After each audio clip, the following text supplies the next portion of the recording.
Hello everyone, কি খবৰ বাৰু আশা কৰিছো সকলোৱে ভালে আছে আৰু কুশলে আছে মই ৰঞ্জনাই মোৰ আন এটা নতুন ভিডিঅ'ৰ মাজলৈ পুনৰবাৰ সকলোকে স্বাগতম জনাইছো আজি ভিডিঅ'টো এই চাহ কাপ বনোৱাৰ পৰা ষ্টাৰ্ট কৰিছো আৰু প্ৰথমতে এয়া লৰাৰ কাৰণেহে বনাইছো দেই গাখীৰ চাহ কাপ তাক দি ল'ব লৈছো আৰু এই ৰাতিপুৱা এনেকৈ এই চাহ বনোৱা কামটো মানে এই ব্ৰেকফাষ্ট বনাই দিয়া মেলা কামটো মোৰ অকমান ৰিটায়াৰমেন্ট লোৱা নিচিনাই যেতিয়াৰ পৰা এয়া সুৱেটা আহিছে তেতিয়াৰ পৰা মানে আমাৰ বুৱাৰীজনী কথা কৈছো এয়া চাহ ৰেডি হৈ গ'ল কেতিয়াবা মাজে মাজেহে মই বনাবলৈ সুবিধাকণ পাওঁ একো নাই তেতিয়া আৰু দৌৰাদৌৰিকে বনাই লওঁ আৰু এই আটাক বনাই মেলি দি মেলি লৈ পেলাই সি গ'ল কামলৈ ডিউটি লৈ মই বোলো ৰ আজি মৌ চাহ একাপ লাল চাহ অকমান খাই লওঁ আৰু মইতো ৰাতিপুৱাই গাখীৰ চাহ কেতিয়াও নাখাওঁ আৰু এইফালে আমাৰ হাৰথিটো আহি গৈছে মোৰ হাৰথি চাবলৈ যে কি কৰি আছে ও মানজনীয়ে বুলি এপাক চাই লওঁ আৰু তাৰ সঁচাকে দেই যাৰ আছে সিহে গম পাব তাৰ লগতে আবুল তাবুল কথা পাতি সময়টো গুচি যায় আৰু এইফালে আমাৰ টিকলি বাইদেউটো মোমায়েকৰ ঘৰলৈ গ'ল দুদিন স্কুল ছুটি পাই এইবোৰ অংগী ভংগীমা দেখাই আছে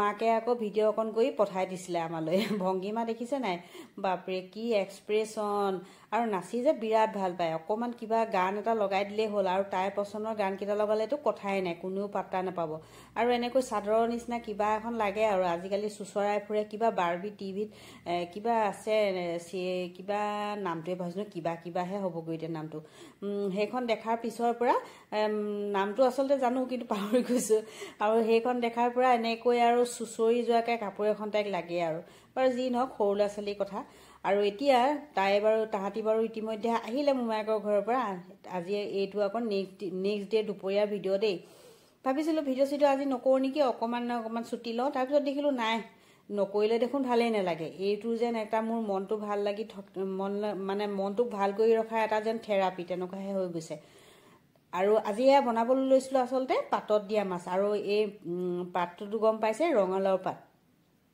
তাকে দুখনকৈ মই দিছো মানে প্ৰথমৰ পৰাই ভবা নাছিলো যে ভিডিঅ' কৰিম বুলি সেইকাৰণে মাছখিনি যে মই মেৰিনেট কৰি থৈছো আধা ঘণ্টাৰ আগতে সেইটো দেখুৱাই নহ'ল বাৰু যি নহওক আপোনালোককতো মই কৈ দিমেই এফালৰ পৰা কি বস্তু দিছো কিন্তু বহুত কিবাকিবিও দিয়া নাই গতিকে প্ৰব্লেম নাই আৰু এয়া পাতখিনি ধুনীয়াকৈ ধুই পখালি লৈ পেলাই দুখনকৈ দিছো তলত অকমান ডাঙৰ এখন দিছো ওপৰত এখন যিখন দিছো সেইখন অকমান সৰু আৰু কোমলীয়া দিছো আৰু এয়া হৈছে মাছখিনি মই 20 মিনিট মান হৈ গ'ল ইতিমধ্যে থোৱা বৰ বিশেষ একো বস্তু নহয় চিন্তা কৰিবলগীয়া নাই ইয়াত নিমখ হালধি জলকীয়া গুড়ি আৰু আদা নহৰু অলপ দিছো থেতেলিয়াই লোৱা সেইখিনিয়ে মাত্ৰ আৰু অকমান নেমুৰ ৰস অকমান দিয়াহেঁতেন ভাল হ'লহেঁতেন কিন্তু মই যিহেতু ভবা নাছিলো প্ৰথমৰ পৰাই যে পাততেই দিম সেইকাৰণে নেমু আছিলেও ঘৰত কিন্তু মই পাছতো আৰু নেমু নিদিলো আৰু হৈ যাব এনেকৈ বুলি কিন্তু খাবলৈ বিৰাট ভাল হৈছিলে এনেকৈতো মই এই যদি আপোনালোকে বনোৱা নাই তেতিয়াহ'লে বনাই চাব দেই এবাৰ খাবলৈ বহুত সোৱাদ হয় আৰু মই যোনটো প্ৰচেছত বনাইছো বা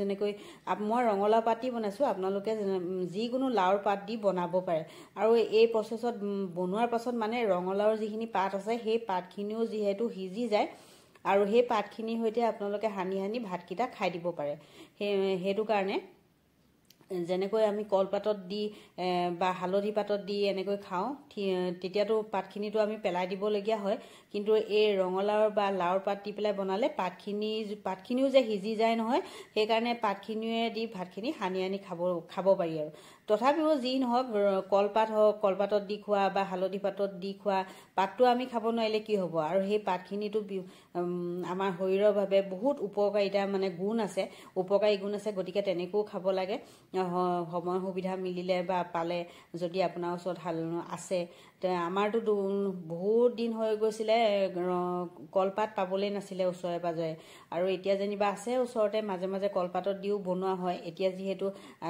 এই ৰঙালাওৰ পাতখিনি আছিলে ঘৰতে মই বোলো এই পাতখিনি ইউজ কৰা যাওক এনেকৈ এবাৰ সেইকাৰণে বনালো আৰু ভিডিঅ'টো আপোনালোকৰ সৈতে শ্বেয়াৰ কৰিলো আৰু আপোনালোকে এনেকৈ খাইছেনে যদি নাই খোৱা এবাৰ ট্ৰাই কৰি চাব আৰু কেনেকুৱা পালে মোক জনাবলৈ নাপাহৰিব আৰু মই যে সেই মেৰিনেশ্যনটো দেখালো তাত কিন্তু আমি যে সৰিয়হ পোষ্ট দি পেলাই যোনটো পাতত দিওঁ সেই পেষ্টটো দি পেলাইও বনাব পাৰে মই যিহেতু পটাপট জল্দিকৈ বনাইছিলো এনেকৈ আজি বোলো এনেকৈ কি কৰিম কি নকৰিম আচলতে মোৰ চিয়ৰে নাছিলো যে মই মাছখিনি কেনেকৈ বনাম সেই কেনেকৈ বনাম সেইটো পিছত দেখা যাব বুলি পেলাই মেৰিনেট কৰি থৈছিলোঁ। সেইকাৰণে মানে সেই সৰিয়হ বা পোস্ত এইবোৰ দিয়া নাই আৰু সৰিয়হ পোস্ত যেনিবা ঘৰত নাই, তেতিয়াও চিম্পুলকৈ এনেকৈ আপোনালোকে বনাই খাব পাৰিব। সেইটো এটা কথা হৈ গ'ল। আৰু এনেও মই কেনেকৈ পেক কৰিছোঁ দেখিছেই নহয়, আৰু পকেটৰ নিচিনা হৈ গৈছে দেখিছেনে। আৰু একদম খুলি যাব বুলি আপোনালোকে ভয় বা চিন্তা কৰিবই নালাগে, বান্ধিবও নালাগে, খৰিকাই দি ফিক্সো কৰিব নালাগে। এতিয়া মই বহল পেন এখনকে পাতি দিছোঁ, যিহেতু গোটেইকেইটা একেলগতে টোপোলাকেইটা দিব পৰা যাব। সেই গতিকে অকণমান তেল দি দিলোঁ, আৰু তেল নিদিয়াকৈও কৰিব পাৰে দেই। তেল নিদিয়াকৈ যদি আপুনি কৰোঁ বুলি ভাবে তেতিয়া আকৌ অকণমান পানী ছটিয়াই দিব লাগিব। আৰু মই যিহেতু অকণমান তেল দিছোঁ আৰু একেবাৰে ল' ফ্লেমত দি দিছোঁ দেখিছেনে। এতিয়া ঢাকনখন মাৰি দিলোঁ, ভাপতে ধুনীয়াকৈ হৈ যাব। 10 মিনিটৰ ভিতৰত হৈ যায়, কাৰণ কেলে 5 মিনিট এইটো এটা লুটি এটা ছাইড, 5 মিনিট এটা ছাইড দিলে হৈ যায়। আৰু পাতখনো সিজিব লাগিব। পাতখন যেতিয়া অকণমান ওপৰচোৱা ৰঙচুৱা নিচিনা হৈ যাব নহয়, তেতিয়া আপোনালোকে গম পাই যাব যে আমাৰ পাতত দিয়া মাছ ৰেডি হৈ গ'ল। এয়া হৈ গ'ল। মই এতিয়া অকণমান পানী দি দিছোঁ। কিমানমান পানী দিছোঁ আপোনালোকে দিয়া দেখিটো গমেই পাইছে। 2 চামুচমান পানী দিছোঁ চাহ চামুচেৰে। এতিয়া আকৌ ঢাকি দিলোঁ। এতিয়া আকৌ আনটো চাইড ৰঙচুৱা হৈ যাব 5 মিনিটৰ পাছত। এয়া দেখিছেনে, মই আপোনালোকক আচলতে মাছখিনি হৈয়ে গ'ল, মই আপোনালোকক এবাৰ লুটিয়াই দেখাওঁ বুলি ভাবিছোঁ। সেইকাৰণেহে মই লুটিয়ালোঁ, নতুবাতো মাছখিনি হৈয়ে গ'ল বুলি মইতো গমেই পাইছোঁ। এয়া চাওক দেখিছেনে, এই চাইডটো দেখিছে নিশ্চয়। কেমেৰাত ভালকৈ দেখাব পাৰিছোঁনে নাইবা গম পোৱা নাই। ৰঙচুৱা হৈ গ'ল দেখিছেনে। এয়া মই এতিয়া গেছটো অফ কৰি দিলোঁ। এতিয়া অফ কৰি দিয়ে অকণমান সময় 5-10 মিনিট আপোনালোকে ঢাকন মাৰি থ'বও পাৰে বা লগে লগেও খাব পাৰে। প্ৰথমতে এয়া ল'ৰাকে ভাতকেইটা দি ল'লোঁ, যিহেতু এই কামলৈ যাব লাগিব। আৰু খুলি পেলাই মোৰ ভাগটো এয়া পিছত আপোনালোকক অকণমান দেখালোঁ। খাই চাব দেই, যদি নাই খোৱা এনেকৈ। তেতিয়াহ'লে আজিৰ ভিডিঅ'টো ইমানতে সামৰিছোঁ। লগ পাম আন এটা ভিডিঅ'ৰ সৈতে। তেতিয়ালৈকে সকলোৱে ভালে কুশলে হাঁহি মাতি থাকিব। Bye bye.